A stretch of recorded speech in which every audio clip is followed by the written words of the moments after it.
Hello everyone, स्वागत छ। आज चाहिँ हामी छुट्टीको दिन। हाम्रो चाहिँ कोरियामा शनिबार चाहिँ काम हुन्छ, आइतबार चाहिँ छुट्टी हुन्छ, हप्तामा एक दिन।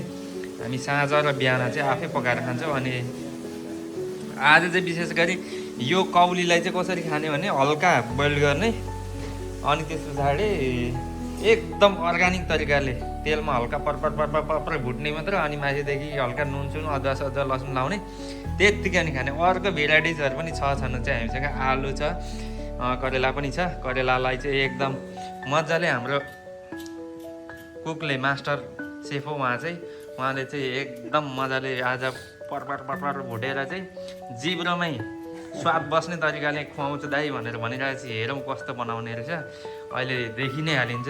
त्यो पनि म भिडियो खिच्ने नै छु, तर विशेष गरी आज चाहिँ यो चाहिँ अर्ग्यानिक हुन्छ भन्ने मलाई एकदम लागिरहेछ है। हाम्रो तयारी एकदम छ। आलु छ, आलु यता छ है, आलु छ, टमाटर छ, प्याज छ, लसुन अदुवा पनि छ। सलाला बनाएर चाहिँ हान्ने हो नि त नि। के कसो हो? हेलो सेफज्यू, कस्तो तरिकाले बनाउने अरे यो आलु र करेलालाई चाहिँ? कस्तो यसो भनिदिनु पर्यो नि त। यसलाई चाहिँ कुन चाइनिज तरिका हो कि जापानिज हो कि नेपाली हो कि मेड इन नेपाल तरिकाले नै बनाउने हो? भरे तितो न तितो बनाउने त होइन नि। अलिक फ्राई गरेर भने तितो हट्छ नि त। केटोले आज प्रेसर डाउन बनाइन्छ जस्तो छ करेला पकाएर चाहिँ, केही छैन। गाइस हो, आज अर्ग्यानिक चाहिँ त्यसरी बनाइँदैछ। यसलाई चाहिँ अब यो चाहिँ म आफै बनाउने। उता मालतिर लैजाउँ न, करेला खाइसक्यो लाया। दुई बान छ है।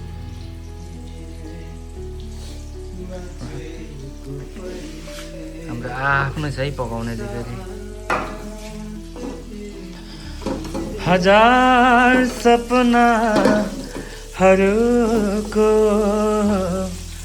माया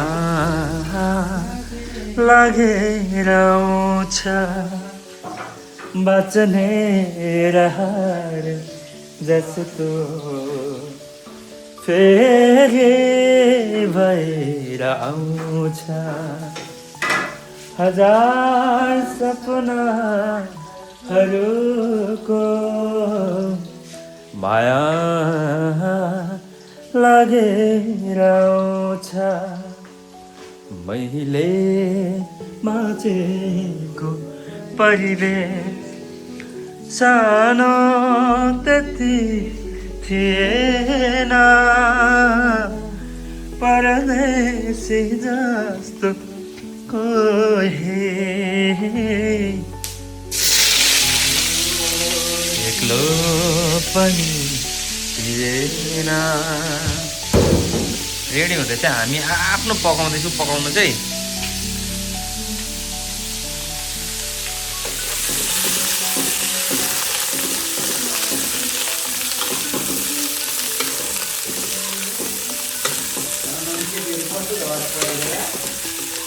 पर चाहिँ झगडा पर्नेहरूलाई के भन्नु। ओ भाइ, तिम्रो यो आलु डढ्ला है। अझै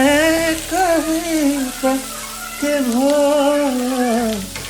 बाटो भुलेको छैन। अर्ग्यानिक माल भनेर भनिन्छ क्या यसलाई चाहिँ। डढ्छ होला यार। आलु त निकाल्यो त केटा।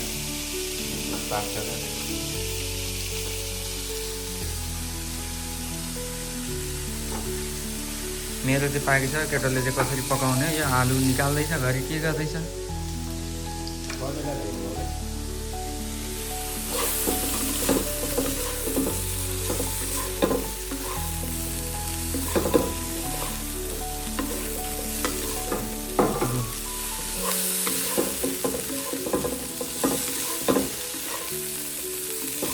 आज यसैमा सादा हाल्ने हो क्या, यसलाई भन्छ अर्ग्यानिक।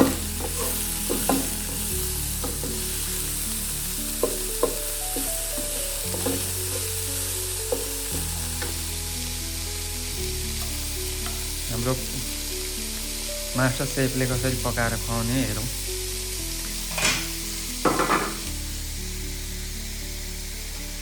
त्यो बुझी बिजी भइसक्यो। मारिदियो बाबु त्यो माधव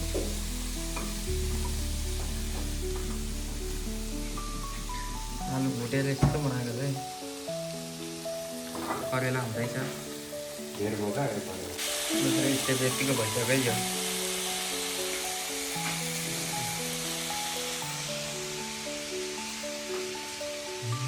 अर्ग्यानिक माल चाहिँ यता चाहिँ भइसक्यो यो चाहिँ त्यो चाहिँ पाक्नै बाँकी छ अझै बनाउनु गाइज अब चाहिँ फाइनल भइसकेको छ हाम्रो आजको परिकार चाहिँ ट्याक्कै करेले सर यता हुनुहुन्छ करेले सर ल त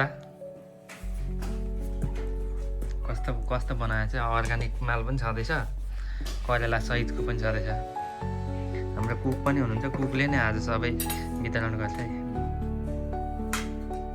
यति भन्दै दुईटा मात्रै भयो आजको भिडियो चाहिँ यहीँ अन्त्य गरौँ है होइन त्यो फिलेले चम्ची बाई बाई खाँदै मुखैले पुस्दै सबैलाई। राख्दो रहेछ।